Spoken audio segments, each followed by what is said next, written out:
Now I just wanted to show you how easy it is to buy coins when you have USDTs.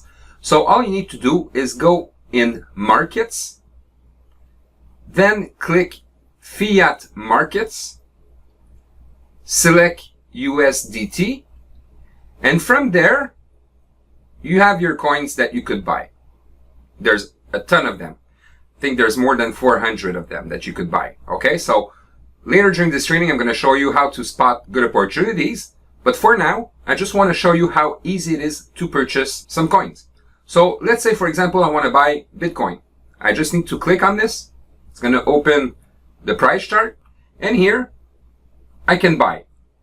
Now, you can buy with a limit, or you could buy at market price. Me personally, I always buy at market price. So let's say I would want to buy some Bitcoin right now. I just need to enter the amount of USDT I want to buy and then click buy Bitcoin. And it's as simple as that. That's how you purchase coins once you have your USDTs. Please move on to the next part of the training.